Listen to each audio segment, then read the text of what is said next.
பசங்க பாருங்கள், நாளைக்கு லீவுன்னா ஒரு கூட்டம் கூட்டிடுறாங்க. பசங்க விளையாட ஆரம்பிச்சிடுறாங்க. விளையாட்டில் எவ்வளோ ஐக்கியமாயிடுறாங்க பார்த்தீங்களா மாணவர்கள்.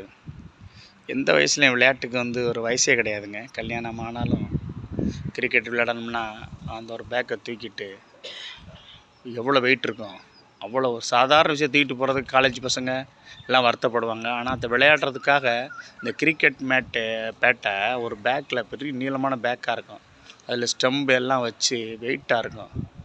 அதை தூக்கிட்டு அவ்வளோ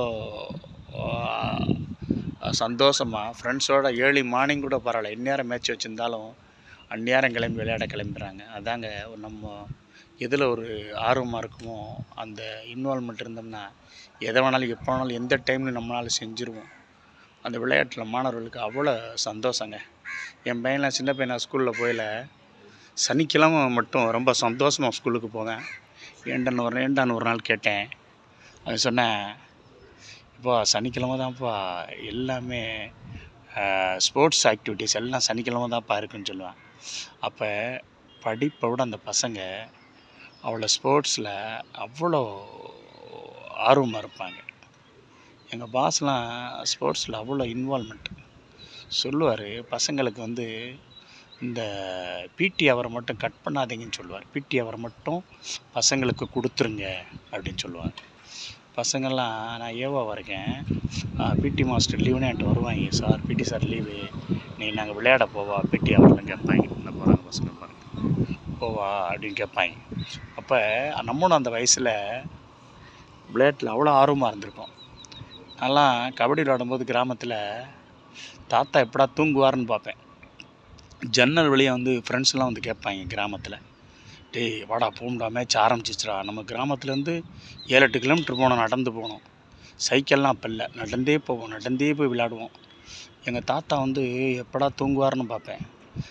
நம்ம படிக்கிற சத்தம் போட்டு படிக்கணும், அவர் கேட்டுக்கிட்டே இருக்கோம். சத்தம் இல்லைன்னா என்னடா சத்தம் இல்லைடான்னு சொல்லுவார். இன்றைக்கி நான் அவ்வளோ பேசுகிறேன்னு சொன்னால் அதுக்கு எங்கள் தாத்தா தான் காரணம். சத்தம் போட்டு பேசணும், சத்தம் போட்டு படிக்கணும், அவருக்கு சத்தம் கேட்கணும். சத்தம் போட்டு படிக்க கேட்டுகிட்டே இருப்பார். என்னடா சத்தம் குறையுதுன்னு. அப்போ நாங்கள் ரொம்ப நேரம் அவரை நான் சத்தத்தை நிறுத்தி பார்ப்பேன்.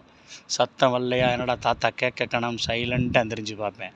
தாத்தா தூங்கியிருப்பார். உடனே தாத்தா முழிக்கிறதுக்குள்ளே இல்லை, அப்படியே கிளம்பி போயிட்டு காலையில் தெரியாமல் சீக்கிரம் படுத்துறதுலேயே படுத்துறது. சில நேரம் கபடி போட்டோம்னா கையிலலாம் அடிபட்டு மொழியெலாம் தேஞ்சிருக்கும். அதெல்லாம் தெரியாமல் நொண்டிட்டு கூட சில நேரம் வரணும். அந்த வழியெல்லாம் தெரியாமல் வழியோடு சமாளிச்சுட்டு அப்படி சமாளிப்போம். அதே மாதிரி இந்த அண்ணன் கிருஷ்ண அண்ணன் என்னோடய வாட்ச்மேனாக ஸ்கூலில் இருக்கார். அவர் சொல்கிறாரு, அந்த காலத்துலலாம் சொல்லுங்கள், இப்போ சொல்லுங்கள், அந்த காலத்துலலாம் விளையாடும்போது சொல்லுங்கள், சொன்னதை சொல்லுங்கள். அந்த காலத்தில் இந்த வயசுலாம் எப்படி விளையாண்டா அதெல்லாம் நினச்சிக்கிட்டு இப்போ 25 வயசுல நினச்சி பார்த்தா என்ன செய்ய முடியும்? வாழ்க்கை காலம் ஒரு முறை தானே. ஒவ்வொரு வயசில் ஒரு விஷயங்கள் நமக்கு நடக்குது.